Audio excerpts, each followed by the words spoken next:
Collective value होती समूहाची, समूहाने राहण्याची, ती खरं बघायला गेलं तर आता ती तशी इररिलेव्हंट आहे. तिथेच तर गडबड झाली.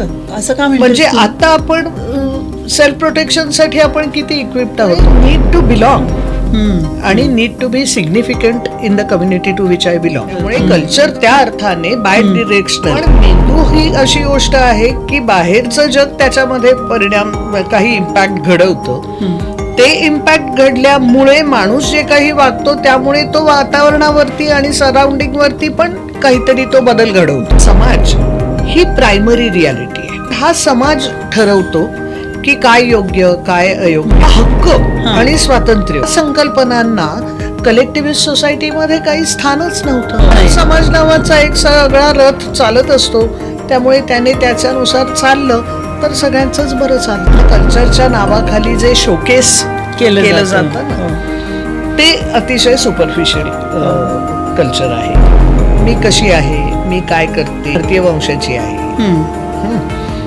किंवा माझं जेंडर, माझी सेक्शुअलिटी, हा जो सगळा भाग आहे हा आयडेंटिटीचा भाग असतो. ती तिथे गेली, ती मध्ये बसली, तर ती बसल्यानंतर एक जण उठला आणि कडेला जाऊन फोनवर बोलू लागला. तो परत त्या बाकावरती त्या टोकावर काही बसला नाही. असं वाटलं की हे रेशियल डिस्क्रिमिनेशन. सगळी साधन सुचिता बाळगून, सगळं त्यातलं 16 ओळं बाळगून जी मूर्तीची पूजा केली, ती मूर्ती आपण गटारात. डावखुऱ्या माणसाने मग उजवा हात नाही पुढे करू ना, डावखुऱ्या माणसाने डावा हात पुढे केला पाहिजे. खरंय. कारण हा जो त्यातला कार्यकारण भाव आहे ना, हा कल्चर या नावाच्या एका तुकड्यांच्या सगळ्या गाठोड्यामध्ये केव्हा गायब होतो केला गेलो. तर तिथे अनेक ठिकाणी सहज कोणीतरी, म्हणजे अगदी बरोबरचा गाईड सुद्धा पटकन विचारायचा, आर यू हिंदू. मानसशास्त्र आणि संस्कृती ह्या एकत्रच हँड इन हँडच जाणाऱ्या गोष्टी आहेत. की पाऊस ढगात पडतो, मग ढग कोण निर्माण करतो, तर मग परमेश्वर करतो. मग आता पाऊस पडत नसेल तर देवाची आराधना. कल्चर म्हणून इट्स हाय टाइम की ह्या सगळ्या गोष्टींकडे खूप उघड्या डोळ्यांनी बघणं, आणि मग काही भाग श्रद्धेचा आणि विश्वासाचा असा यांनी करणं, सबमिट करणं.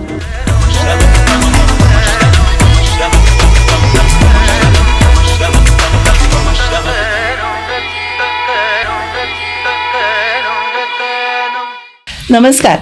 कल्ट संभाषणमध्ये तुमच्या सगळ्यांचं पुन्हा एकदा खूप खूप स्वागत. आपल्या या कल्ट संभाषणमध्ये आपण संस्कृतीशी रिलेटेड खूप वेगवेगळ्या विषयांवरती गप्पा मारत असतो, खूप इंटरेस्टिंग लोकांना भेटत असतो, आणि संस्कृतीचे विविध पैलू आपण एक्सप्लोअर करत असतो.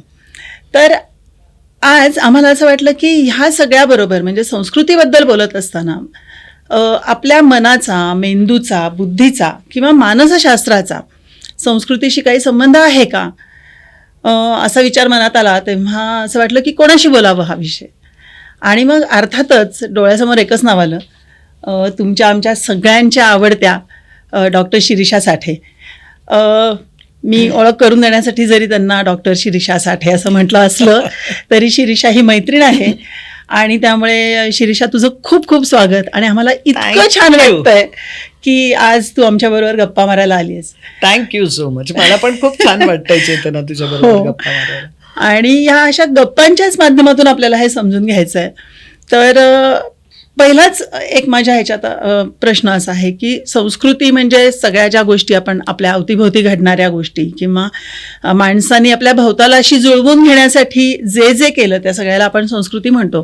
मग त्यात आपले कपडे आहेत, आपलं जेवणखाण आहे, ह्या सगळ्या जशा भौतिक गोष्टी आहेत, त्याच्यामध्ये आपले विचार आहेत, त्याच्यामध्ये आपल्या आयडिओलॉजीज आहेत, विचार करण्याची पद्धत आहे, आणि मग त्यातून निर्माण झालेल्या प्रथा परंपरा आहेत. तर मला पहिल्यांदाच तुझ्याशी बोलताना असं समजून घ्यायचं आहे की आपण जो विचार करतो तर तो विचार म्हणजे फक्त मेंदूचाच महत्त्वाचा त्यातला भाग असतो का, मनाचा भाग असतो का, त्याचा संस्कृतीशी पण काही संबंध असतो? याच्यामध्ये आता 2-3 गोष्टी चेतना लक्षात घ्यायला लागतील. एक म्हणजे मुळातच आपल्याला सगळ्यांना हे माहिती आहे, आणि तुला तर विशेषच, की माणूस हा एकत्र राहण्यासाठीच त्याची उत्क्रांती होत गेलेली आहे. त्यामुळे सातत्याने गटाने राहणं, समूहाने राहणं हा एक आपल्या संपूर्ण उत्क्रांतीचा एक भाग राहिलेलाच आहे आणि त्यानुसार आपलं डिझाईन पण आहे.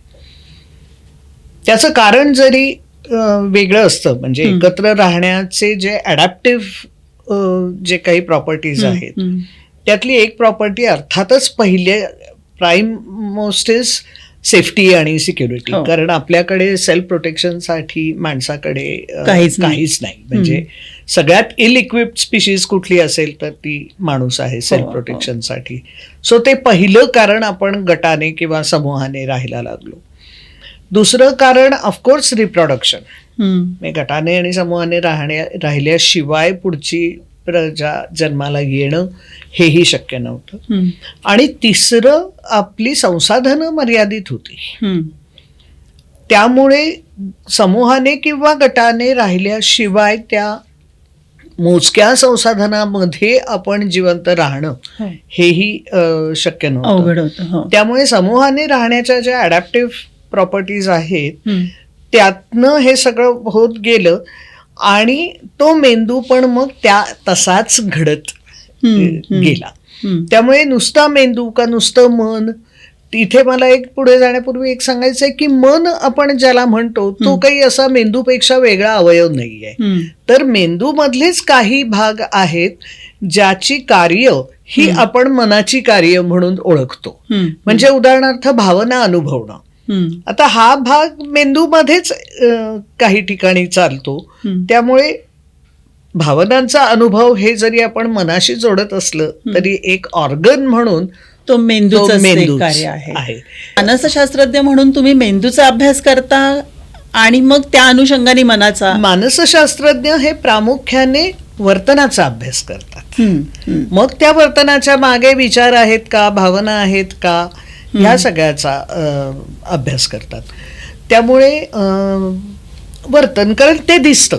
बरोबर. मग ते जे दिसतं आहे त्याचा अर्थ कसा लावायचा ह्याच्या मानसशास्त्रामध्ये वेगवेगळ्या थिअरीज आहेत. म्हणजे फ्रॉइड सारखा म्हणतो की आपला अनकॉन्शियस जो आहे तो महत्वाचा आहे आणि वयाच्या 5व्या वर्षापर्यंत आपल्या आयुष्यात जे जे काही होतं त्याचे सगळे परिणाम आपल्या पुढच्या आयुष्यामध्ये दिसत राहतात.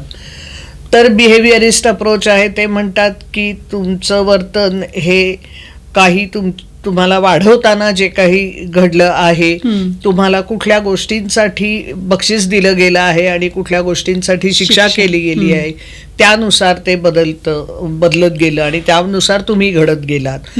आणि त्यामुळे ते शिकता येतं, शिकलेलं पुन्हा विरून जाता येतं आणि नव्याने काही शिकता येतं. अशा सगळ्या हे. सो एकीकडे फ्रॉइड सारखा आहे जो म्हणतो की तुमचं अनकॉन्शियस हे महत्वाचं आहे आणि त्याचं दुसरं टोक म्हणजे बिहेवियरिस्ट असं म्हणतात की सगळंच बदलू शकतं. हा, आणि ते वर्तनच, बाह्य वर्तन एवढंच सांगा, आम्हाला अनकॉन्शियस वगैरे काही आम्हाला हे नाहीये. बाह्य वर्तन आहे ते बदलता येतं, ते मॉडिफाय करता येतं, त्याच्यात रोल मॉडेल्स असू शकतात. हे मानसशास्त्रामधले दोन प्रामुख्याने फोर्सेस आले. आणि मग तिसरा जो फोर्स आला या दोन्हीच्या मध्ये, ज्याला ह्युमॅनिस्टिक एक्झिस्टेन्शियल आपण म्हणतो, म्हणजे कल्चर हा मुद्दा तिथे खूप जास्ती प्रमाणामध्ये विचारात घेतला जातो की आपण फक्त अनकॉन्शियसचे हे पण नाही, किंवा आपण फक्त पूर्वायुष्यात आपल्या 5व्या वर्षापर्यंत जे काय आपल्याबरोबर घडत गेलं त्याचे आपण फक्त पॅसिव्ह रेसिपियंट नाहीत, तर आपल्यामध्ये जे काही आपल्याशी किंवा बाकीचे घडवतायत तसं शिक्षा आणि बक्षिसानुसार आपण घडत जाऊ इतकेही काही आपण मेणाचे पुतळे नाही आपण. पण आपल्यामध्ये स्वतःमध्ये आपल्याबरोबर जे झालं किंवा आत्ता आपल्या सभोवतालची जी परिस्थिती आहे त्या परिस्थितीला प्रतिसाद देण्याची आपली म्हणून एक काहीतरी स्वतःची क्षमता आहे. आणि तो जो मधला एक वे आहे त्याला ह्युमॅनिस्टिक एक्झिस्टेन्शियल असं म्हटलं गेलं. सो मानसशास्त्रज्ञांनी बिहेवियरचा अर्थ लावताना सुद्धा त्याच्यामध्ये असे वेगवेगळे अप्रोचेस आहेत आणि त्याचे अर्थ लावण्याचे जे काही प्रयत्न केले गेले त्यानुसार ह्या स्कूल ऑफ थॉट निर्माण होत गेल्या. आणि त्या प्रत्येकाची अर्थातच बलस्थानं आहेत. बरोबर. सो मन ज्याला म्हणतो आहोत ते मी म्हटलं हो, तसं हो. की त्या मेंदूचा भाग आहे, ज्याला मनाची कार्य म्हणून म्हणतो तो. सो कल्चर हा मुद्दा, पुन्हा आधी समूहाने राहणं हा मुद्दा आणि त्याची अडॅप्टिव्ह व्हॅल्यू आली. मग तो समूह नीट चालायचा असेल तर त्याला काहीतरी एक नियम पाहिजेत, हे पाहिजेत, अशा प्रकारांनी ते होत गेलं. पण ही जी अडॅप्टिव्ह व्हॅल्यू होती समूहाची, समूहाने राहण्याची, ती खरं बघायला गेलं तर आता ती तशी इररेलेव्हंट आहे. असं का म्हणजे आता आपण सेल्फ प्रोटेक्शनसाठी आपण किती इक्विप्ड आहोत आपण. आता खरं बघायला गेलं तर माणसाला धोका माणसापासूनच निर्माण झाला, ते खरं आहे. इतर प्राण्यांपासून असलेला धोका आपण बऱ्यापैकी आता ओव्हरकम केला आहे, कारण आपण शस्त्र निर्माण केली, सगळंच केलं, किंवा टेक्नॉलॉजी आणि इतर विज्ञान तंत्रज्ञान अशा पद्धतीने पुढे गेलं की आपली सगळी बायोलॉजिकल लिमिटेशन्स आपण हे केली. पक्षासारखं आपल्याला उडता येत नाही तर आपण विमान. सो त्या अर्थाने आता काय तुझं माझं एकटं राहणं आता त्या अर्थाने असुरक्षित नाहीये.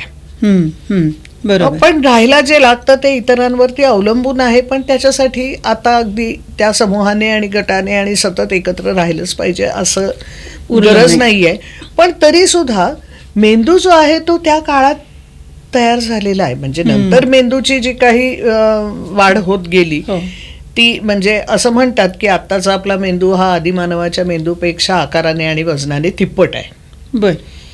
तर ते नंतर जे लेयर्स येत गेले तो एक भाग वेगळा, ज्याच्यातनं आपल्या आयुष्यामध्ये बदलही होत गेले. म्हणजे रादर कल्चरचा आहे तिथून सुरू झाला त्या अर्थाने. पण त्यातल्या ज्या काही मुख्य यंत्रणा आहेत ना त्या डे 1 पासून आपल्या मेंदूत तशाच आहेत. त्यामुळे आता वरकरणी जरी असं वाटलं की आता खरं तर इतकं समूहाने आणि इतके काहीतरी त्याच्या परंपरा, त्याच्या रूढी, काही प्रॅक्टिसेस असं काही आत्ता धरून ठेवण्याची गरज नाही आहे, कारण त्या अर्थाने आपण असे विस्कळीतपणे जगलो तरी जिवंत राहू शकतो. जिवंत राहू शकतो हे बरोबर आहे. पण मग म्हणजे मग समूहाने राहण्याची आता आपल्या मेंदूला पण गरज वाटत नाही असं झालंय का? तिथेच तर गडबड झाली की आता आपण आजूबाजूचं जग इतक्या पद्धतीने इंजिनियर केलेलं आहे की हे सगळं एका बाजूने जैविक अर्थाने शक्य झालं आहे, पण गरज ज्याला म्हणतो ती गरज मात्र, कारण ती मेंदूच्या ज्या बेसिक ज्या मेंदूच्या भागामध्ये होती तो भाग आजही तसाच आहे. त्यामुळे नीड टू बिलॉंग आणि need to be significant in the community to which I belong. म्हणजे मी कोणाचं तरी असावं, माझं कोणीतरी असावं, आणि मी ज्या समूहाचा भाग आहे त्या समूहामध्ये माझ्या अस्तित्वाला काहीतरी एक किंमत असावी, दखल असावी त्याची. ह्या ज्या गरजा आहेत ह्या माणसाच्या आजही गेलेल्या नाहीच आहेत. पण मग ह्या ज्या गरजा आहेत ह्या मेंदूतून म्हणजे मेंदूच्या त्या रचनेमुळे आहेत का ह्याचा पुन्हा संस्कृतीशी संबंध आहे? नाही, मग त्याच्यामध्ये संस्कृती हा मुद्दा आपण जेव्हा म्हणतो ना तेव्हा ती दोन्ही अर्थाने आहे ना, बाय डिरेक्शनॅलिटी आहे ती.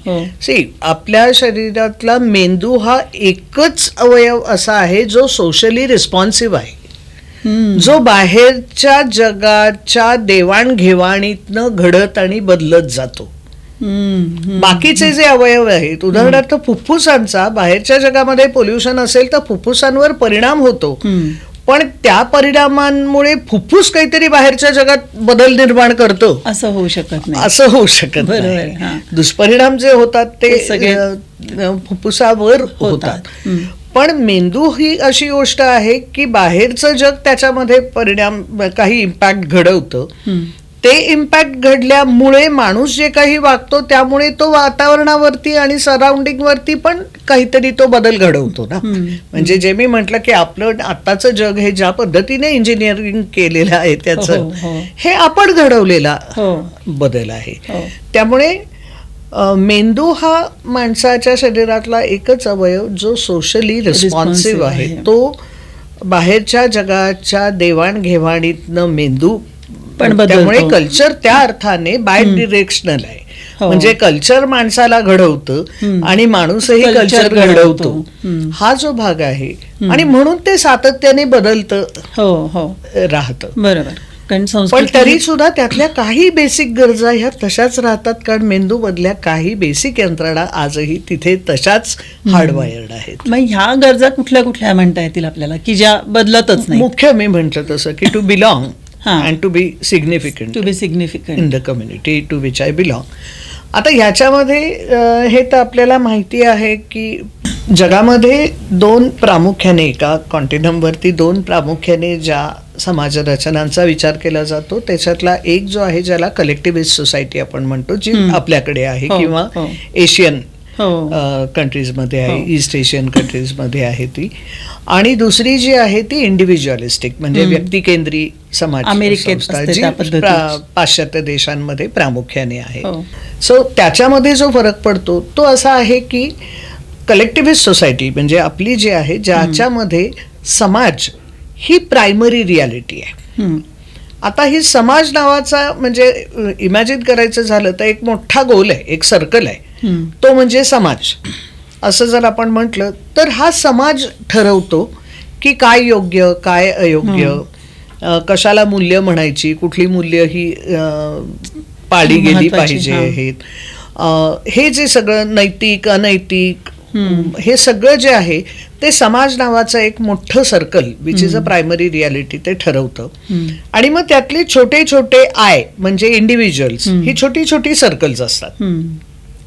तर ह्या सर्कल्सचं म्हणजे प्रत्येक इंडिव्हिज्युअलचं, प्रत्येक व्यक्तीचं एकच काम असतं, ते म्हणजे ह्या समाजाचे जे काही नीती नियम चौकटी वगैरे जे सगळं समाज नावाच्या एका प्रायमरी रियालिटीने ठरवलंय त्याच्यामध्ये सामावून जाणं. त्यामुळे आपल्याकडे काय म्हणतात त्याला ओबिडियन्स म्हणा किंवा सगळ्यांना धरून राहणे आणि कन्फॉर्मिटी, हा जो भाग आहे हा कलेक्टिव्हिस्ट सोसायटीमध्ये खूप मोठं त्याला महत्व आहे. म्हणजे अगदी साधं अजून सुद्धा आपण असं की कोणीतरी काय म्हणतात एखाद्या परीक्षेत किंवा काहीतरी एक अगदी खूप चांगलं यश कमावलं तर आपण असं म्हणतो की तू कुटुंबाचं नाव मोठं केलंस. म्हणजे आपल्याला त्यामुळे फॅमिली हे पुन्हा आपल्याकडे सेंट्रॅलिटी आहे त्या फॅमिलीला, की ते एक महत्वाचं युनिट म्हणून बघितलं जातं. आणि मग सो तिथे ज्या गोष्टींना महत्व दिलं जातं ते कलेक्टिव्हिस्ट सोसायटीचं ते कल्चर आहे. आणि त्यानुसार आपण घडवतो, घडतो पण.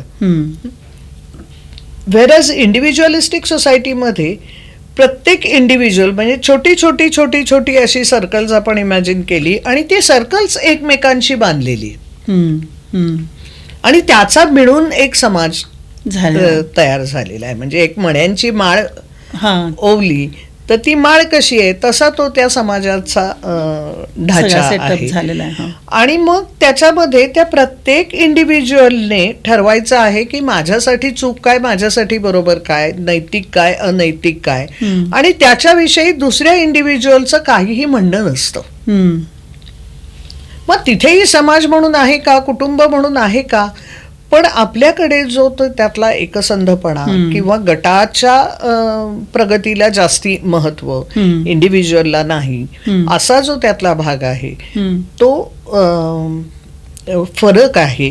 आणि ही एक मोठी कल्चरल डिफरन्स ज्याला म्हणतो की तुम्ही महत्व कशाला देत आहात.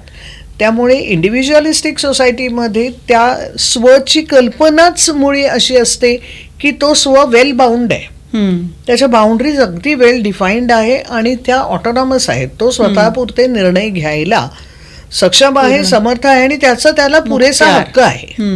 त्याविषयी दुसऱ्या कोणाचाही आक्षेप असण्याचं किंवा त्याने कसं वागावं हे दुसऱ्या कोणीही ठरवायला जाऊ नये, तो हक्क त्याला नाहीच आहे. पण कलेक्टिव्हिस्ट सोसायटीमध्ये हक्क हा मुद्दाच नाहीये, तो समाज म्हणून संपूर्णपणे चालला पाहिजे.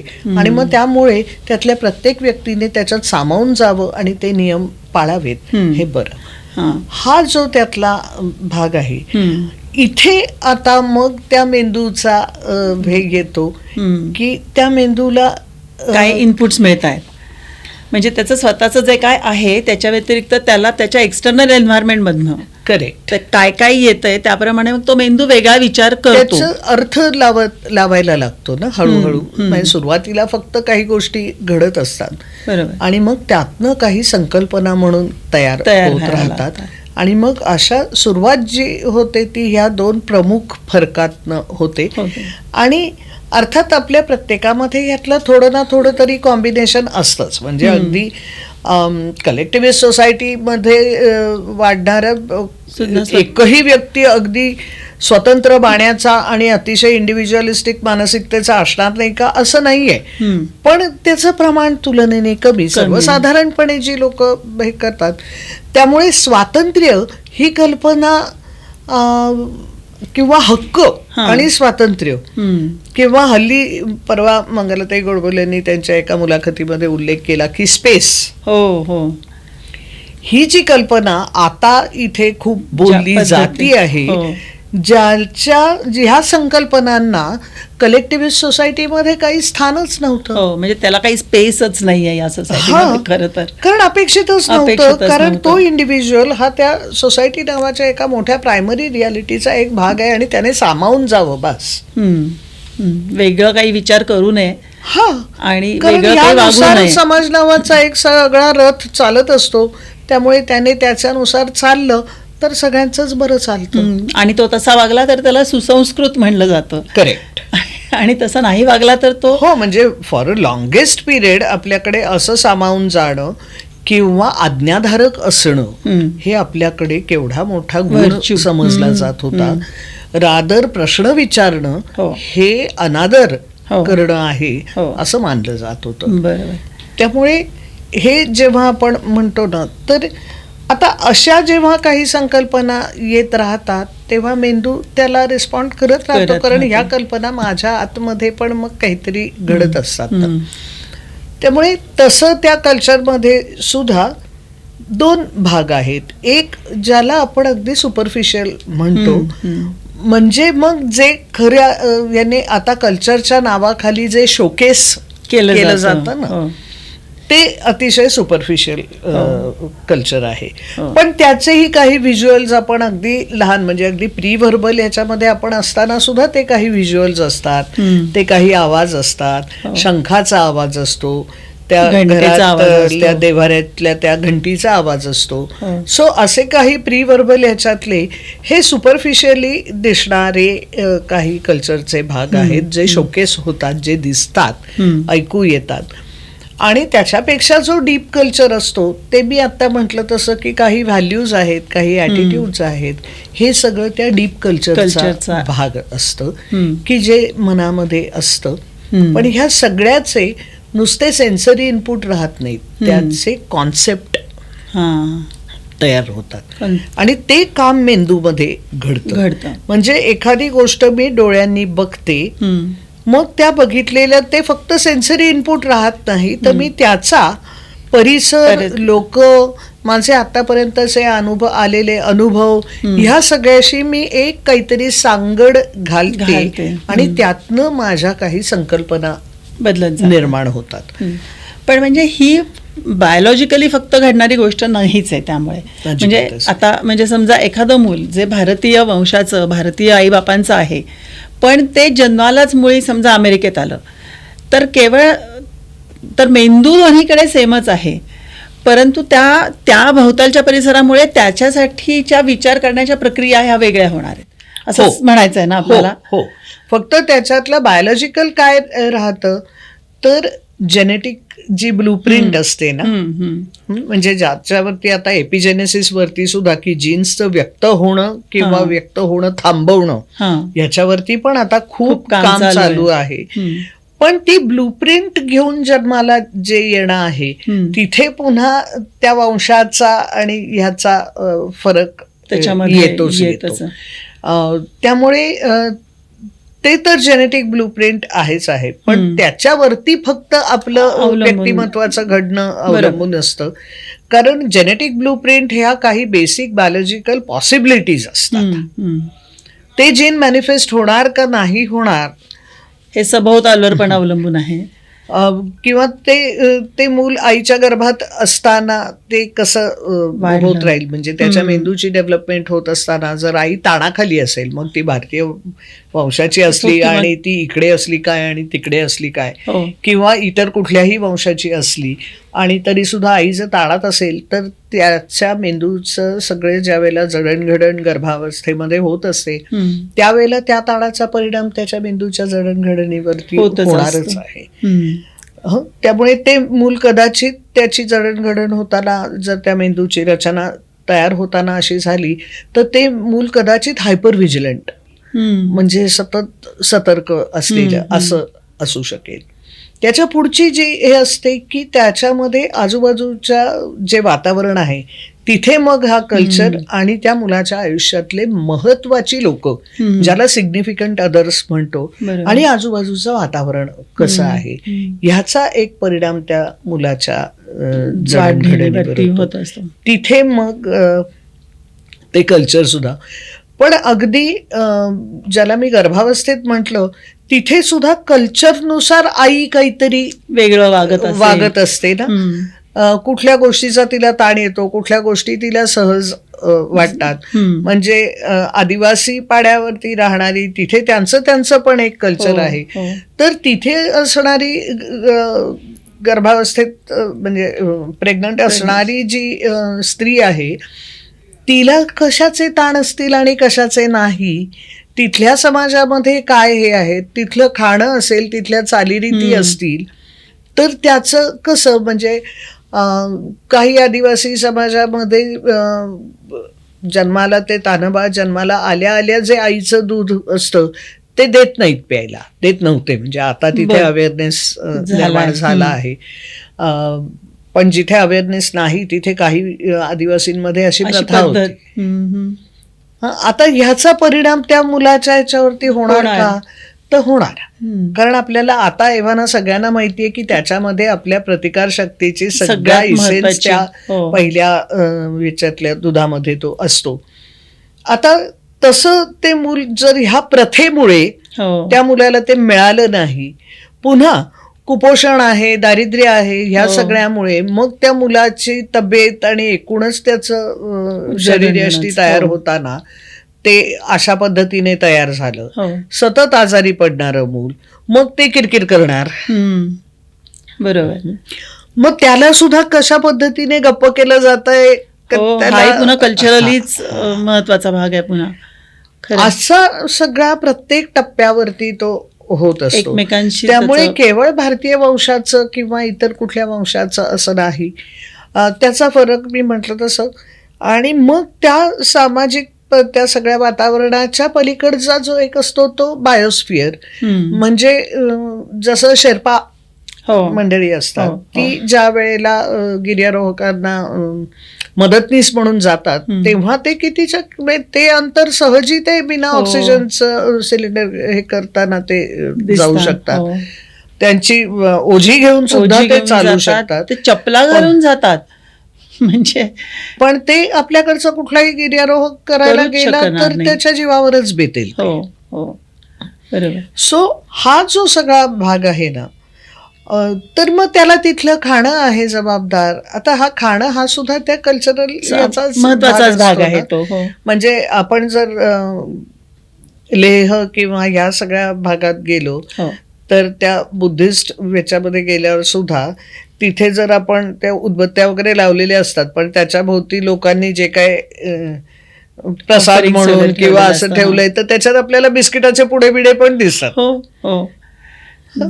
आता हे आपल्या इथल्या ह्याच्यात कुठेही बसू शकत नाही. आपण देवाच्या पुढे प्रसाद म्हणून बिस्किट, पण तिथे तेवढंच मिळत असेल तर जे मिळतं तेच देवाला नैवेद्य म्हणून दाखवलं, भावना तीच असली तरी पण मग ते आता ते प्रसाद म्हणून ते बिस्किट खाल्लं जाणार आहे, तिथे मैदा जाणार आहे पोटात. खरंय. इतकं ते सरमिसळ झालेल्या त्या गोष्टी आहेत. त्यामुळे कुठल्याही वंशाचा असं आपण जेव्हा म्हणतो तेव्हा त्याच्या पुढे हे एवढं इतक्या गोष्टी. फक्त वंशाचं असं जेव्हा म्हणतो तेव्हा काही त्या वंशाचे म्हणून जेनेटिक काही जे फुटप्रिंट्स असतात त्या पॉसिबिलिटीज आपण नक्की घेऊन आपण जन्माला येतो आपल्या स्किन कलर पासून सगळे.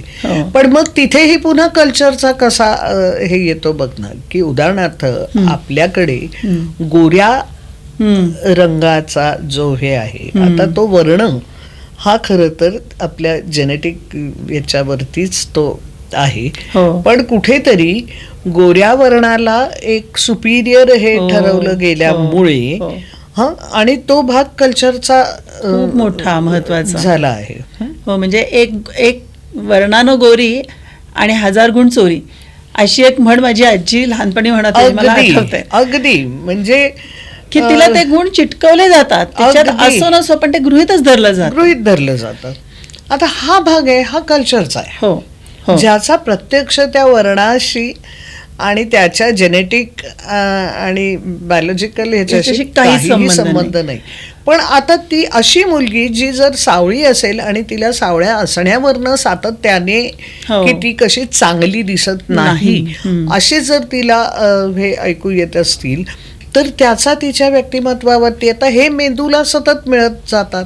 त्यावेळेला तिची सेल्फची कॉन्सेप्ट फॉर्म होताना तिच्या स्वची संकल्पना तयार होताना that you are no good असं जर सातत्याने तिला गेलं तर तिची जडणघडण ही वेगळी होणार आणि मग ती अडल्ट म्हणून जेव्हा जगात वावरेल तेव्हा नक्कीच ती काहीतरी वेगळीच आहे. मी येणारच होते इथे की आपण ज्याला स्वतःची ओळख किंवा आयडेंटिटी म्हणतो ती नक्की कशी तयार होते, म्हणजे मग त्याचा पुन्हा या सगळ्या सांस्कृतिक देवाणघेवाणीशी कसा संबंध असतो आणि मनाचा तर अर्थातच म्हणजे ते तू सांगशीलच म्हणजे की तो महत्वाचाच भाग आहे. कारण तर ती कशी होते म्हणजे तयार त्यातला जे मी मगाशी म्हणत होते ना की सेन्सरी इनपुट फक्त येतात पण ते सेन्सरी इनपुट म्हणजे मेंदू परत त्याला काही ना काहीतरी अर्थ लावतो आणि त्यातनं आपल्या कॉन्सेप्ट तयार होतात.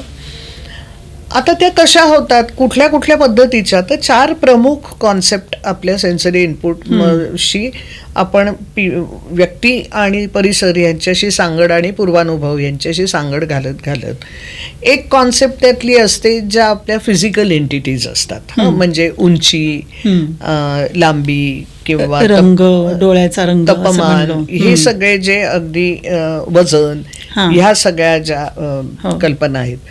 पण आता त्या नुसत्या फिजिकल एंटिटीज असं राहत नाही. म्हणजे कुठल्या उंचीला कुठल्या समाजामध्ये बुटकं म्हटलं जाईल सापेक्ष आहे ना कारण ते. सो नुसता तो सेन्सरी इनपुट आणि नुसतं इतके इंच उंची असं ते राहत नाही. बरोबर, त्या उंचीला काहीतरी उंच आहे बुटकी आहे असे काही ना काहीतरी लागत जातात. किंवा त्याचा काय म्हणतात जो व्यक्तीशी आणि परिसराशी आणि पूर्वानुभवाशी जो आपला संबंध लागतो.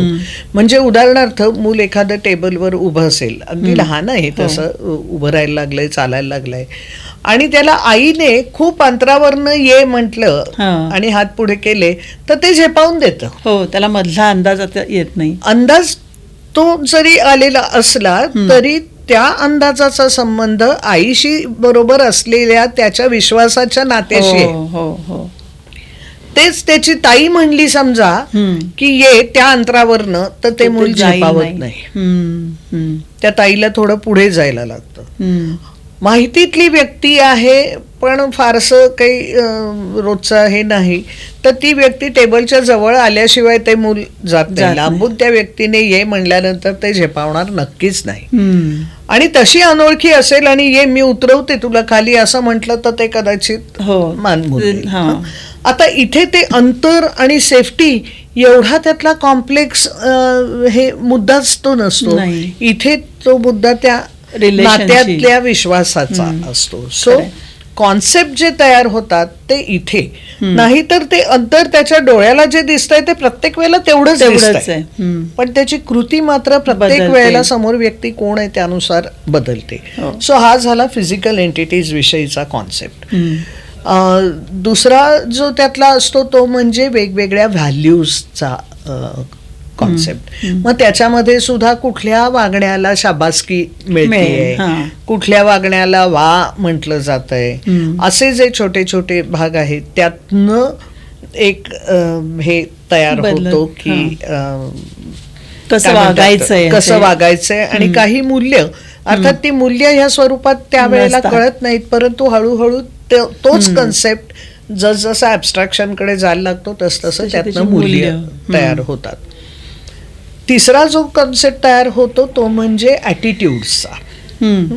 म्हणजे पूर्वी अशी एक सर्वसाधारणपणे पद्धत होती की घरात कामाला येणाऱ्या ज्या बायका असायच्या त्यांना चहा द्यायचा झाला तर तो वेगळ्या कपामध्ये दिला जायचा. घरातली माणसं रोज वेगळा कप वेगळे कप वापरणार आणि पाहुणे आले की वेगळे कप बशा काढल्या जाणार, असा एक सर्वसाधारणपणे हे असायचं, पद्धत होती. आता एखादं मूल जेव्हा हे बघतं तेव्हा त्यातनं काही ॲटिट्यूड्स त्याचे तयार होतात आणि त्याच्या डोक्यामध्ये नकळतपणे एक हायरार्की तयार होते. तर व्हिज्युअल एकच आहे पण ते नुसतं सेन्सरी इनपुट न राहता त्याला एक अर्थ लावला जातो आणि त्यातनं एक कॉन्सेप्ट तयार होतो की हे कोणीतरी आहेत, हे इन्फिरियर आहेत आणि हे कोणीतरी आहेत, हे सुपिरियर आहेत. हा तिसरा कॉन्सेप्ट जेव्हा आपण व्यक्ती आणि परिसराशी त्याचा संबंध लावायला लागतो तो. आणि सगळ्यात महत्वाचा जो आहे तो सेल्फ कॉन्सेप्ट, म्हणजे स्वतःची संकल्पना, स्वची संकल्पना. आता ही संकल्पना जी आहे ही याच्यामध्ये दोन गोष्टी येतात. एक सेल्फ कॉन्सेप्ट, ह्याच्यामध्ये ना बराचसा भाग त्यातल्या विचारांचा असतो आणि तो बऱ्यापैकी बदलता असतो, कारण मला जसजसे अनुभव वेगळे येत जातात, माझं वय जसं वाढत जातं, आजूबाजूच्या परिसरामध्ये येणाऱ्या अनुभवांना अर्थ लावण्याची जशी प्रक्रिया बदलत जाते तसं माझी सेल्फ कॉन्सेप्ट पण बदलायला लागते, म्हणजे मी कोण आहे ते. आणि दुसरा मुद्दा जो आहे तो सेल्फ आयडेंटिटीचा. तर आयडेंटिटी हा जो भाग आहे हा सेल्फ कॉन्सेप्ट पेक्षा तुलनेने स्थिर आहे. हा, मग त्याच्यामध्ये मी कशी आहे, मी काय करते, किंवा त्याच्यातला अधिक स्थिर भाग म्हणजे तू जसं म्हणलीस तसं की मी भारतीय वंशाची आहे, किंवा माझं जेंडर, माझी सेक्शुअलिटी, हा जो सगळा भाग आहे हा आयडेंटिटीचा भाग असतो जो तुलनेने स्टेबल असतो. म्हणजे माझं वंश बदलत नाही, किंवा माझं जेंडर आयडेंटिटी बदलत नाही, किंवा माझं सेक्शुअल ओरिएंटेशन असेल ते बदलत नाही, मी स्ट्रेट असेल तर स्ट्रेटच राहते, असा जो भाग आहे हे तुलनेने माझे आयडेंटिटीचे स्टेबल असणारे भाग आहेत, हे आयडेंटिटीचे भाग असतात. बाकीचं गोष्टी बऱ्यापैकी बदलत राहतात. आणि मग तिथे पुन्हा तो कल्चरचा, म्हणजे आता सेक्शुअल ओरिएंटेशन साधं मी म्हटलं तरी कल्चरचा केवढा मोठा भाग येतो.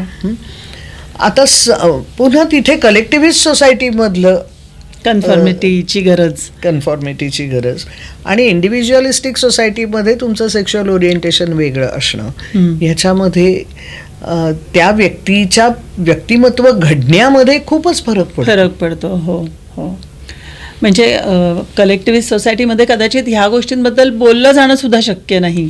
करेक्ट, असं होऊ शकतं. आणि हे काय, आणि हे ठोक समाजाच्या ह्याच्यामध्ये ज्याच्यामध्ये समाजाचं हित असतं आणि ज्याच्यामुळे समाज चालू राहतो अशा ह्याच्यात ही व्यक्ती बसत नाही म्हणल्यानंतर तिला ऍक्सेप्टन्स पण त्या समाजामध्ये कमी. आता हा जो भाग आहे हा त्या व्यक्तीच्या सेल्फ कॉन्सेप्ट वरती परिणाम करणारा आहे का? हो आहे. म्हणजे something is wrong with me, you are no good असं जर मला समाजाकडनं सतत, तर ते व्यक्तिमत्व घडताना त्या बिंदूमध्ये त्या विचार, त्याला जोडून असलेल्या भावना आणि त्यानुसार असलेलं माझं वागणं हे बदलणार का? तर बदलणार. मग इथे तू मगाशी जो मुद्दा म्हणालीस की बिलॉंगिंगनेसची एक गरज जी आहे की मला सतत I have to be a part of this society, हा सगळा जो भाग येतो तो मग रिजेक्शन हा केवढा मोठा मुद्दा मग तिथे येतो, जो कदाचित व्यक्तिकेंद्री समाज व्यवस्थेमध्ये, समाज रचनेमध्ये तितका येत नाही. कारण तिथल्या मुळातच म्हटलं तसं की तिथल्या व्हॅल्यूज पण मग वेगळ्या ना, की तू ऑटोनॉमस आणि तू सेल्फ रिलायंट असा तुझा स्व आहे. इथे ह्या स्वची कल्पनाच रिलेशनल आहे. स्व आणि इतर ह्याच्यामधली बाउंड्री खूप डिफ्यूज आहे.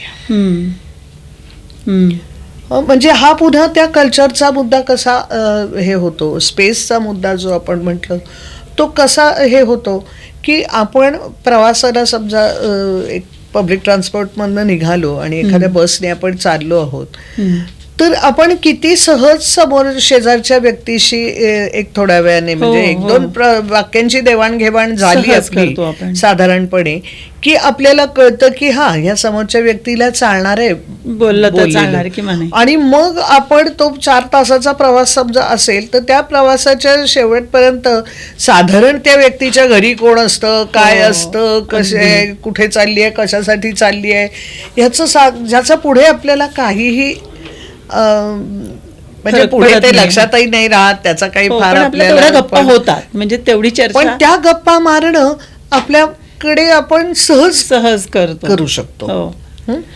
पण वेअरएज समजा काय म्हणतात, माझी एक मैत्रीण नॉर्वेला गेली होती मध्यंतरी, तर ती सहज गंमत सांगत होती, बारकाईने ती ऑब्झर्व करत होती. तर एका बस स्टॉप मध्ये त्या शेडच्या खाली एक असं बाक होतं आणि 2 माणसं तिथे, एक ह्या टोकाला बसला होता, एक दुसऱ्या टोकाला बसला होता आणि मधली सगळी जागा रिकामी होती. तर ती तिथे गेली तर ती मध्ये बसली. तर ती बसल्यानंतर एक जण उठला आणि कडेला जाऊन फोनवर बोलू लागला. तो परत त्या बाकावरती त्या टोकावर काही बसला नाही. तर तिला सुरुवातीला ते खूप खटकलं आणि तिला असं वाटलं की हे रेशियल डिस्क्रिमिनेशन आहे. फक्त त्याला ती फारशी रिॲक्ट झाली नाही तिथे, कारण ऑब्व्हियसली तिथे रिॲक्ट होण्यातही काही हे नव्हतं, पण ते तिला खूप लागलं, टोचलं. पण नंतर मग तिने ऑब्झर्वही केलं आणि तिचे जे कोणी मित्रमैत्रिणी आणि तिथले हे होते तर ते म्हणले नाही, आमच्या दृष्टीने तो बाग भरलेला आहे. म्हणजे इतकं फिजिकल प्रॉक्सिमिटी पण त्यांना चालत नाही, त्यांना तो डिस्कम्फर्ट येतो. बरोबर. तो म्हटलं की तिसरा कोणीही नॉर्वेजियन व्यक्ती तिथे जाऊन कधीही बसणार नाही. एवढा मोठा बाग रिकामा आहे म्हणून ती व्यक्ती तिथे बसेल असं होणार नाही. बसेस आणि ट्रेन्स मध्ये पण दिसतं बरं का, म्हणजे बाहेरच्या देशांमध्ये, विशेषतः युरोपमध्ये फिरताना हे तू म्हणतेस हे लक्षात येतं अगदी. आणि हा खूप मोठा फरक आहे. आपण त्याच्याकडे असं बघू की अरे रिकामी जागा आहे, उभा कशाला राहता. एक्झॅक्टली. पण आपल्याला पुन्हा तो पब्लिक ट्रान्सपोर्ट, त्याच्यामधली गर्दी, त्याच्यामध्ये जागा मिळणं, रिकामं असणं, हे जे सगळे आपल्या कल्पना आहेत, बरोबर, ह्या आता पुन्हा कल्चरच. इथे काही रिटर्न हे नाहीये. बरोबर. आणि कोणी बसू नका असं म्हणणार नाही, असं म्हणलेलंच नाही माझ्या डोक्यात. परंतु ही स्पेस नावाची जी काही कल्पना आहे ती ह्या इंडिव्हिज्युअलिस्टिक सोसायटीमध्ये, त्यातही पॉप्युलेशन कमी असलेल्या याच्यामध्ये कशी असते आणि आपल्याकडे ती कशी असते, हा जो त्यातला भाग आहे ना, हा इथे ते कल्चर येतं. तिथे जे मी म्हटलं की ते डीप कल्चर आहे, म्हणजे ते काय असं शोकेस करण्यासारखी त्यातली काही नाही, हे नाहीये. कारण ते परंपरेने त्यांच्या मनामध्ये इनग्रेन झालेली गोष्ट आहे की ती तेवढी स्पेस प्रत्येक माणसाची असतेच पाहिजे. त्याच्या पलीकडे ती जर त्या स्पेस मध्ये कोणी यायला लागलं तर त्यांना अनकम्फर्टेबल होत नाही. बरोबर. पण मग मला एक सांग की आपण जे बिलॉंगिंगनेस बद्दल बोलत होतो की कलेक्टिव्हिझम जिथे आहे तिथे बिलॉंगिंगनेस खूप महत्त्वाचा वाटतो, पण याचा अर्थ जिथे व्यक्तिनिष्ठता आहे किंवा इंडिव्हिज्युअलिझम आहे तिथे त्यांना बिलॉंगिंगनेसची गरजच नसते. नाही, पण तिथली बिलॉंगिंगचं सेन्स ऑफ बिलॉंगिंग जो आहे ना तो खूप वेगळ्या पद्धतीने त्यांचा हे असतो.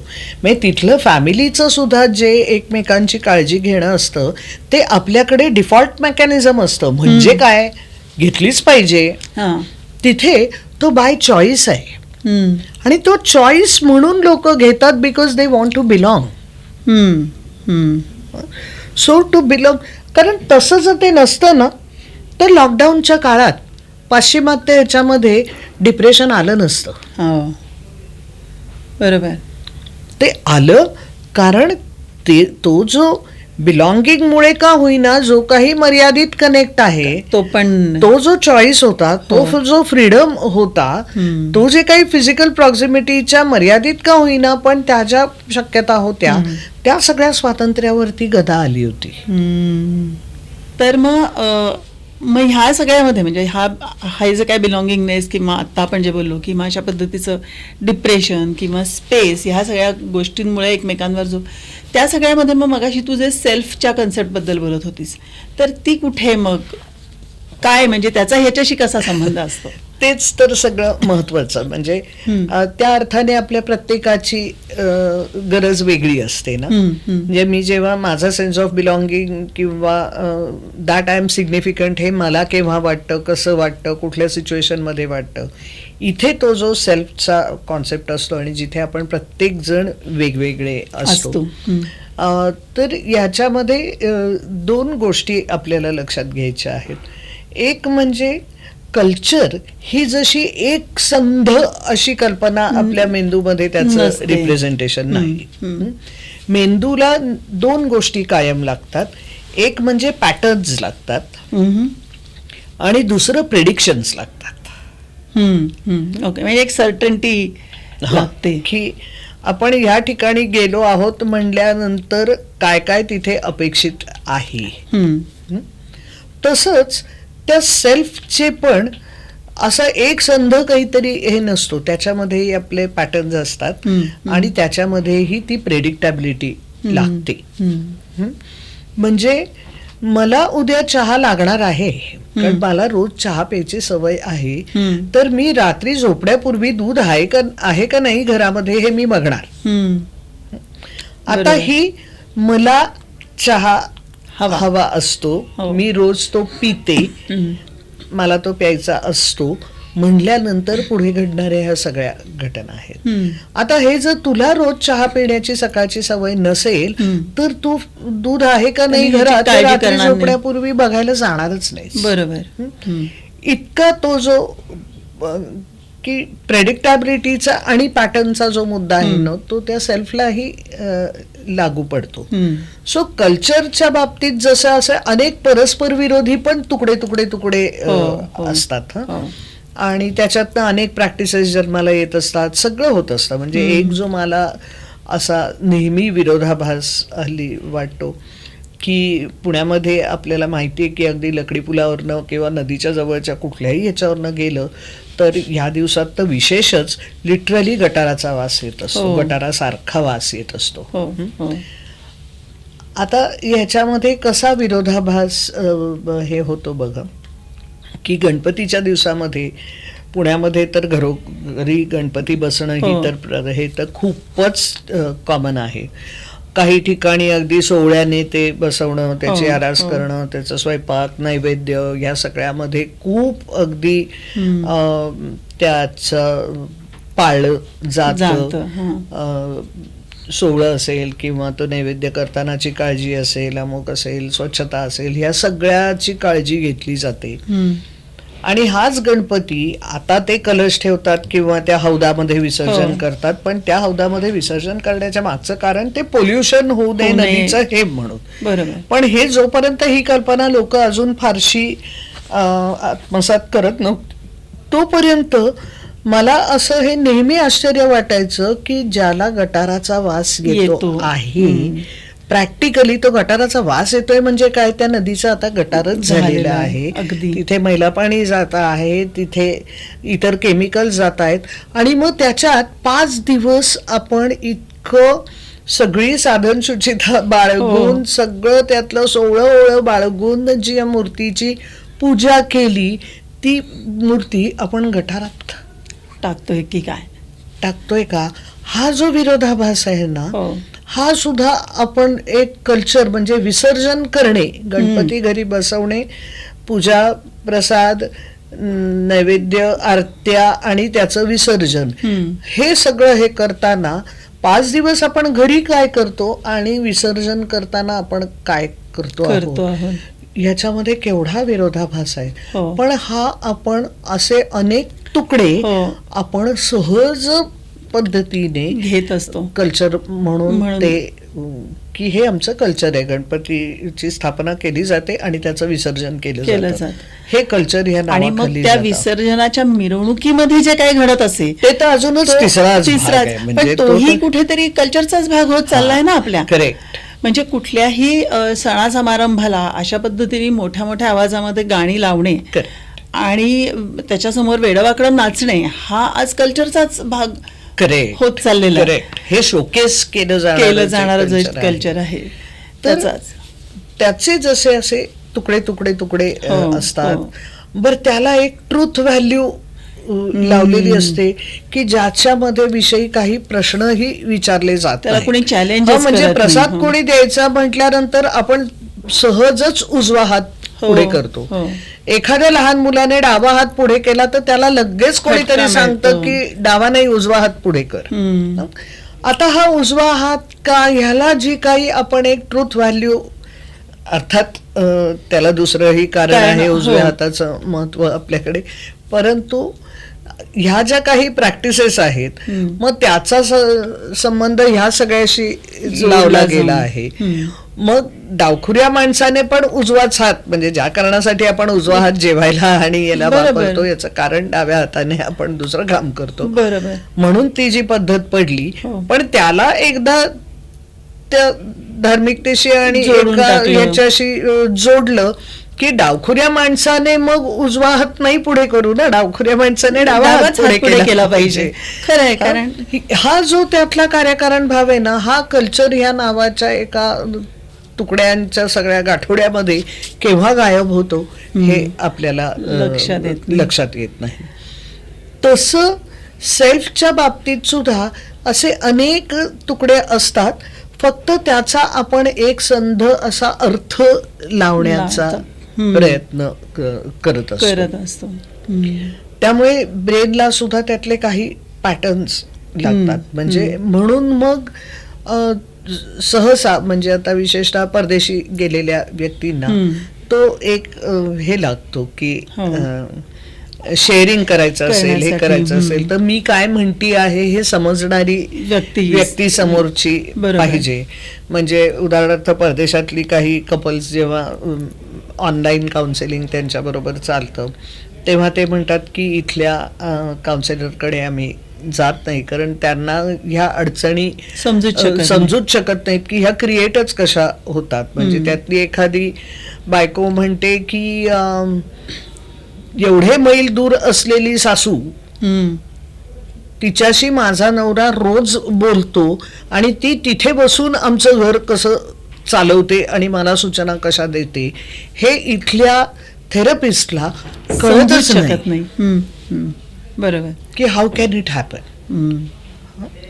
असे जे त्यातले काही मुद्दे आहेत ना, तिथे आपल्याला लक्षात येतं की त्या सेल्फचं सुद्धा जे काही पॅटर्न्स आणि त्यातले प्रेडिक्शन्स आहेत इथे, आणि त्याच्यातही विस्कळीतपणा खूप आहे.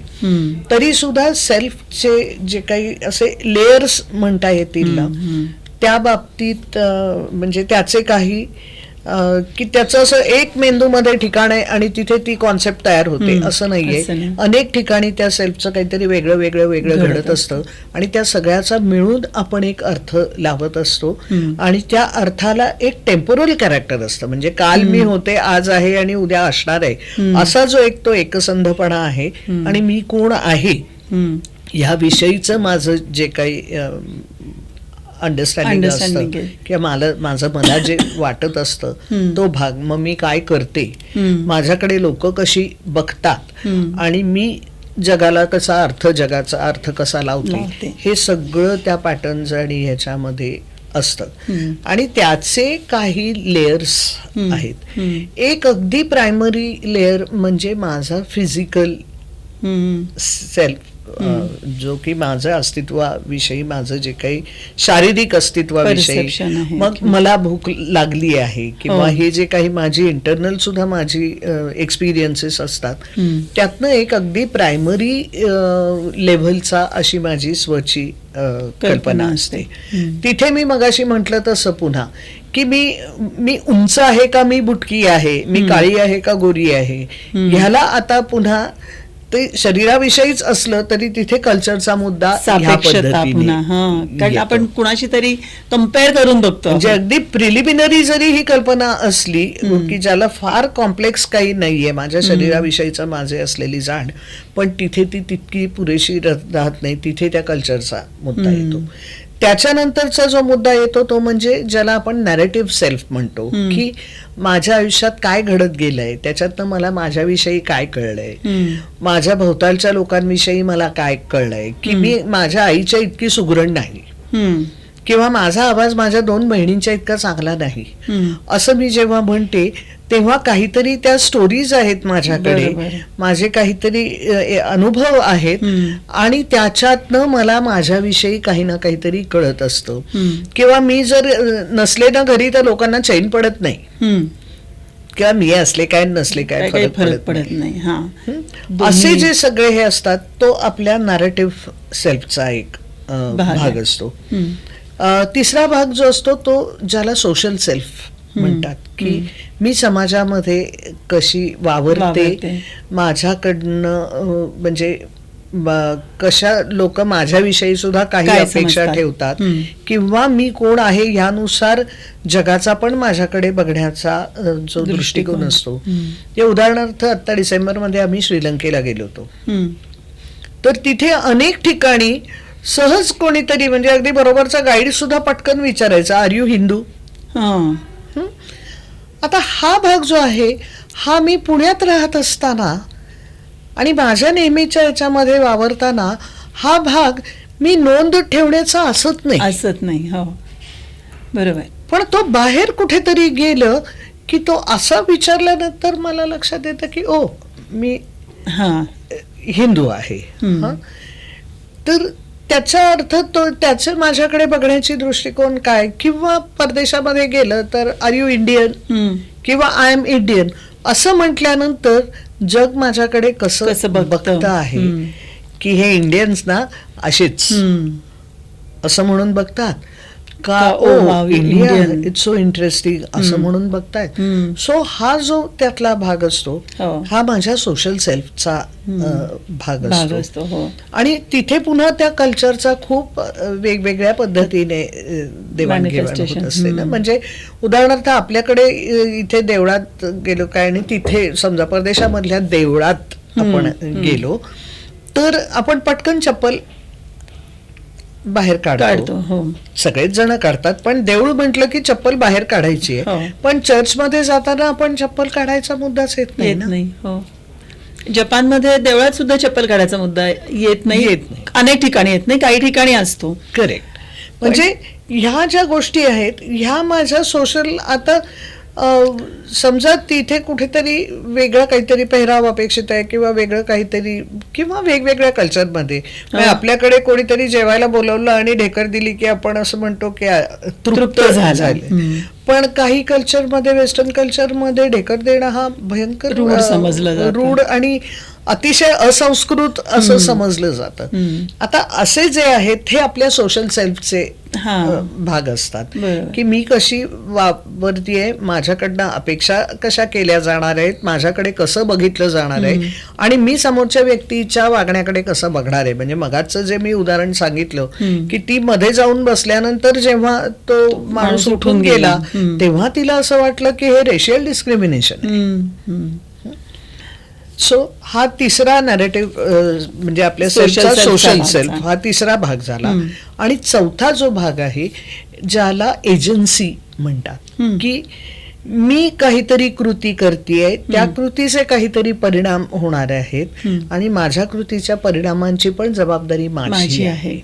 हे जे मी काहीतरी करणं, कृती करणं, त्याचे परिणाम असणं, त्या परिणामांची जबाबदारी असणं हा पण त्या सेल्फचा एक भाग आहे. आता हा सुद्धा पुन्हा कल्चरली किती वेगळा वेगळा होतो ना. म्हणजे कलेक्टिव्हिस्ट सोसायटीमध्ये मी एकदा त्या सगळ्या जथ्यामध्ये समजा गेले किंवा वारीमध्ये गेले तर तिथे मी वेगळं काहीतरी करतेय आणि त्याची वेगळी काहीतरी जबाबदारी माझ्यावर येणार आहे हा मुद्दाच नसतो. वारीतली सगळी लोक जे करतात तेच मी करते, ती जशी वागतात तसंच मी वागते.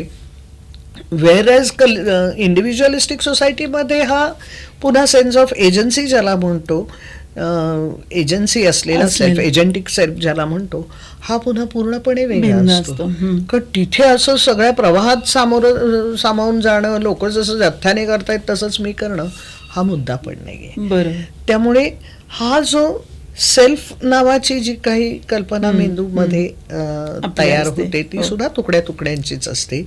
कल्चर ही कल्पना सुद्धा तुकड्या तुकड्यांची असते, पण तरी सुद्धा त्यातनं मेंदू पॅटर्न आणि प्रेडिक्टॅबिलिटी हे शोधत असतो. आणि मग त्यामुळे मग माझ्या रोजच्या वावरण्याला ह्या गोष्टी खूप गरजेच्या असतात. ती प्रेडिक्टॅबिलिटी नसेल तर मला आय विल फील लॉस्ट ना, राईट, की कसं काय करणार आता मी याचं, मी इथे गेली आता काय करणं अपेक्षित आहे.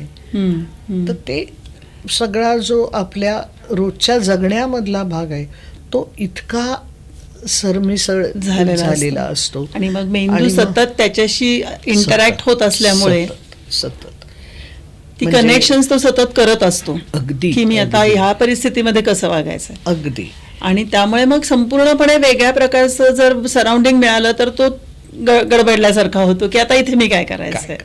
आणि मग तिथे बहुतेक वेळेला जेव्हा ते सराउंडिंग वेगळं असतं तेव्हा ते जे अधांतरी आल्याचं फिलिंग येतं ते खूप इन्सिक्युअर करणारं असतं. कारण तिथे पुन्हा तो बिलॉंगिंग आणि सिग्निफिकंटचा की मी इतकी इनसिग्निफिकंट होत असते, तिथे there is no one to whom I belong और असं होत नाही. तिथे मला अतिशय इन्सिक्युअर फिलिंग वाटायला लागतं. आणि तिथे ह्या कुठल्याही टाईज नसणं हे खूप अधांतरी हे करणारं फिलिंग असतं. मग अशा वेळेला तिथे ते कुठेतरी मला एक अँकर लागतो आणि मग तो अँकर कल्चरने मिळतो. कारण मग काही खाण्यापिण्याच्या सवयी असतील, काही बोलण्याच्या हे असतील, मग अगदी सहज एकमेकांना घरी बोलावणं असेल किंवा काय आपल्याकडे खाण्याशी आपलं असलेलं नातं हे आपलं खूप वेगळं आहे आणि आपल्याकडे जवळीक साधण्याचा आणि प्रेम आणि ओलावा दाखवण्याचा एक महत्वाचा तो एक मार्ग आहे. तर तसं नेसेसरीली त्या ह्याच्यात नसतं, पण ह्याच मार्गाने जवळीक साधणारं कोणीतरी असेल तर मग मी पटकन म्हणते की ये ना चहा प्यायला, असं मी सहज म्हणते. आणि मग तिथून मला ते जे अधांतरी इन्सिक्युअर्ड आणि दिशाहीन असं जे फिलिंग येत असतं ते आपोआप तिथून कमी व्हायला मदत. आणि त्यामुळे आपल्याला हल्ली विशेषत्वाने दिसून येतं की जी मंडळी मायग्रेट होतात, मग अगदी एका प्रांतातनं दुसऱ्या प्रांतात गेली तरी सुद्धा पुन्हा ती त्यांच्या प्रांतातले मंडळी थोडीशी बघतात, त्यांचं एक हे असतं. म्हणजे जसं आपल्याकडे अनेक स्टेट्स मध्ये महाराष्ट्र मंडळ, परदेशातही अनेक ठिकाणी, परदेशात तर आहेच आहे, पण भारतामध्ये सुद्धा ते महाराष्ट्र मंडळ वाटतं. कारण पुन्हा काही सण, काही रूढी, काही हे ह्याचं महाराष्ट्रामध्ये असताना कदाचित आता शहरांमध्ये तितकं महत्व राहिलेलं नाही जेवढं मग ते महत्व तिथे राहतं. पण ती सुद्धा म्हटलं तसं की एक त्यातला भाग सुपरफिशियल संस्कृतीचा असतो, दुसरा जो असतो तो काही थोडा डीप कल्चर ज्याला आपण म्हणतो की ज्याच्यामध्ये व्हॅल्यूज आहेत, ॲटिट्यूड्स आहेत, नैतिकतेच्या काही कल्पना आहेत, असं सगळं जे आहे ते समसमान असलं की आपल्याला एक ते सेफ आणि सिक्युअर्ड, कारण त्याच्यासाठी मेंदू इव्हॉल्व्ह झाला, त्याची गरज आपल्याला प्रत्येक टप्प्यावरती जाणवत लागली. हे तू म्हणताना आम्ही जेव्हा संभाषणामध्ये संस्कृती किंवा कल्चरचा अभ्यास करायचा म्हणतो ना, तेव्हा आमच्या डोक्यात हे असतं की कल्चर ही एक प्रकारे एक सुपरस्ट्रक्चर आपण आपलं आयुष्य सुखकर करण्यासाठी केलेली गोष्ट आहे. कारण आपल्या भोवताला अशी जुळवून घेण्यासाठी, आणि मेंदू एक्झॅक्टली हेच करतो. म्हणजे कुठल्याही क्षणी माझं आयुष्य सोपं व्हावं ह्याच्यासाठी मला काय करता येईल ह्याचा एक विचार मेंदू सतत करत असते. आणि त्याच्यामुळे मग आता ह्या ज्या गोष्टी, ज्या रूढी किंवा ज्या खरं म्हणजे मला त्रासदायक व्हायला लागलेल्या गोष्टी आहेत, त्या आता खरंच कल्चर म्हणून आपण ऍक्सेप्ट करायच्यात का नाही करायच्यात, ह्याचा एक विचार करण्याची आता खूप गरज आहे. निर्माण व्हायला लागते. हो. म्हणजे संस्कृती ही जर माझं आयुष्य हे सोपं करण्यासाठी असेल, मग मी एका समाजात एकत्र राहत असताना अगदी इंडिव्हिज्युअलिस्टिक सोसायटीमध्ये सुद्धा तो एक समाज आहेच, म्हणजे आमची विचार करण्याची थोडी पद्धत वेगळ्या समाजापेक्षा वेगळी असेल, करेक्ट, पण इन इसेन्स आपण तेच आहोत. तर मग त्यामुळे हा अशा पद्धतीने म्हणजे म्हणजे काय म्हणतात त्याला, मानसशास्त्र आणि संस्कृती ह्या एकत्रच हँड इन हँडच जाणाऱ्या गोष्टी आहेत, कायमच असंच म्हणजे लक्षात येतं. कायमच ते तसं आहे. हां, कारण आपला मूळ स्वभाव जो आहे त्याला जोडूनच आपण सगळ्या गोष्टी करणार आहोत. आणि म्हणून मग आपण आत्ता मग अशी जी उदाहरणं बघत होतो ना, की टोकाला जाऊन कर्मकांड करणं किंवा, तर ह्या मग खरं म्हणजे संस्कृतीचा भाग आता असायला हवा का नको. त्यातला म्हटलं तसं की आता ना जसजसे आपली सरमिसळ होत जाती आहे, जगण्याची हे बदलत जाती आहे, शहरीकरणामध्ये बदलत आहे, भारतातल्या भारतात देखील बदलत आहे, प्रांतानुसार बदलत आहे, ग्रामीण आणि शहरी अशा ह्याच्यात निमशहरी असं सगळीकडेच बदलत आहे. तिथे मला असं वाटतंय की आता एक विचार करून नव्याने सर्वसमावेशक असं काही ना काहीतरी आपल्याला इव्हॉल्व्ह करायला लागणार आहे, जे नवीन जगाबरोबर जुळवून घ्यायला. म्हणजे उदाहरणार्थ कुठलंही उच्च नीच असं त्यातलं वर्गीकरण न ठेवता, मग ते जात असो, धर्म असो, काहीही असो, त्याच्याऐवजी व्यक्तीची डिग्निटी कोणीही कशाची असो, म्हणजे त्या अर्थाने इक्वालिटी ज्याला आपण म्हणतो की no two people in this world can be equal in any sense. पण मग इक्वालिटीचा संस्कृतीच्या अर्थाने हे असा की no matter who you and me are, your claim to dignity and respect remains same as mine. Absolutely.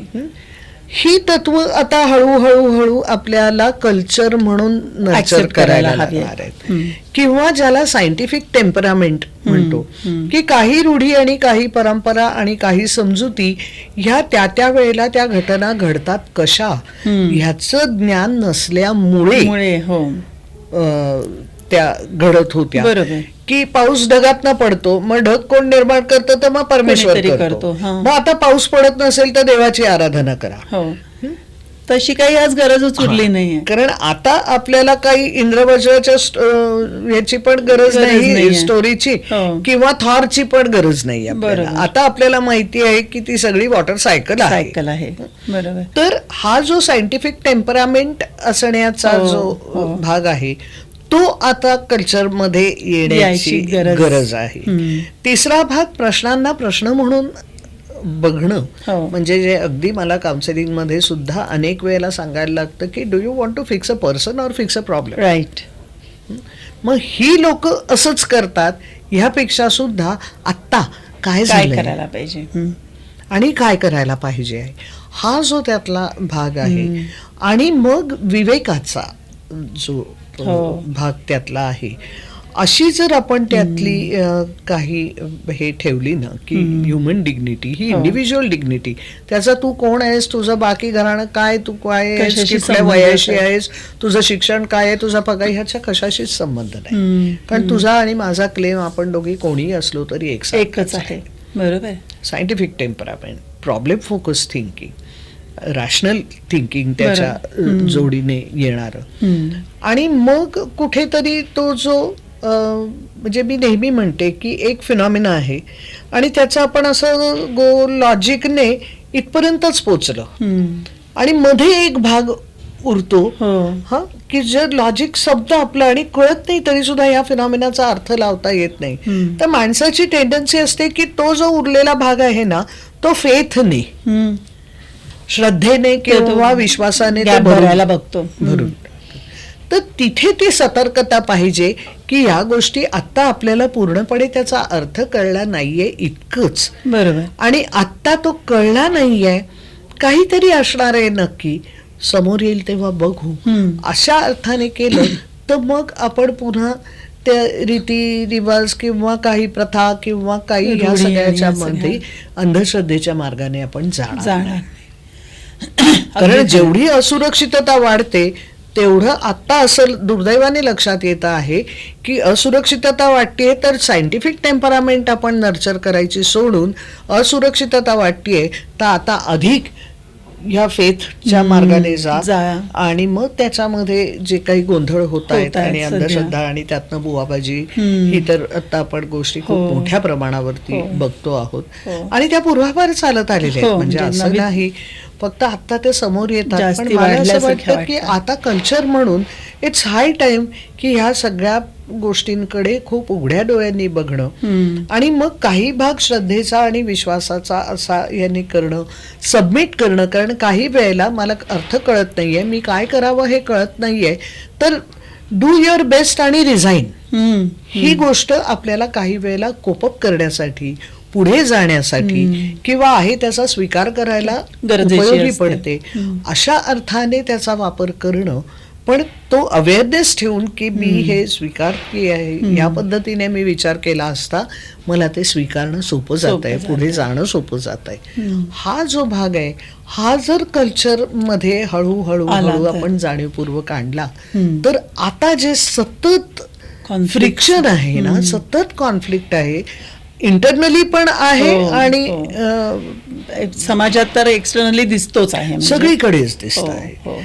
म्हणजे जी मी म्हंटल तसं की ती मूर्ती 5 दिवस सोहळ्याने पूजा करायची आणि 5व्या दिवशी शेवटी ती गटारात बुडवायची हो. हा जो त्यातला भाग आहे ना असे विसंगती विसंगती आपल्या आयुष्यातली जाऊ शकेल बरोबर आणि मग ते बिलॉंगिंग आणि सिग्निफिकंट असणं हे इतकं सहजपणे घडेल. हा. कारण ही तत्व त्याच्यामध्ये समाज म्हणून जर मी वावरताना हे असतील. केली हम्म. तर मग ते मला असं वाटतंय की प्रगत होणं म्हणजे काय तर ते असावं कारण जसं त्यावेळेची संस्कृती ही त्या त्या कालसुसंगत आणि जुळवून घेण्यासाठी आणि रिप्रोडक्टिव्ह सक्सेस साठीची होती. साधण्यासाठी जशी होती तशी आत्ता जुळवून घेण्यासाठी आणि एक चांगल्या दर्जाचं आयुष्य आयुष्य जगण्यासाठी ते अशा महत्त्वाचे. पद्धतीने काही तत्वांची फेररचना आपल्याला करण्याची करण्याची गरज आहे अगदी खरं आहे आणि तू प्रगत म्हणालीस ना त्याच्यामध्येच म्हणजे कुठेतरी पुढे जाणं म्हणजे प्रवाहित असणं Correct. हेच त्याच्यामध्ये अपेक्षित आहे आणि म्हणजे प्रयत्न आपला त्यामुळे हाच आहे की संस्कृती ही बदलणारीच गोष्ट आहे आणि हे मुख्य म्हणजे आपल्याला समजून घ्यायला पाहिजे की ती तू आता जसं म्हणालीस की त्यावेळेला त्या गरजेच्या गोष्टी होत्या म्हणून त्या होत्या आज काहीतरी माझी सिच्युएशनच बदलली आहे तर आज माझं काहीतरी वेगळ्या पद्धतीचं त्याला रिस्पॉन्स असणार आहे त्यामुळे संस्कृती बदलत जाणार आहे माणसाचा मेंदू तोच राहिला तोच राहणारच नाही, कारण तो हा, तो पण त्या त्या पद्धतीने बदलत जाणार आहे आणि तरच आपण चांगल्या आणि म्हणजे आपल्या सगळ्यांच्या आयुष्याचं शेवटचं ध्येय हे आनंदात असणं हेच आहे अगदी. आणि त्यामुळे त्या दिशेने जायचं असेल तर ह्या सगळ्या गोष्टींचा अंदाज घेत आणि त्या दृष्टीनं स्वतःला बदलत माणूस म्हणून आणि समाज म्हणून अगदी असंच म्हणजे एक साधं सूत्र घेतलं ना चेतना की that I exist can I better exist absolutely you sed it आणि ह्या सूत्रामध्ये जरी आपण इथून पुढचं कल्चर आपण इव्हॉल्व्ह करायला सुरुवात केली हो. तर आय थिंक तर हो तर खऱ्या अर्थाने आपण सुसंस्कृत होऊ की काय अगदी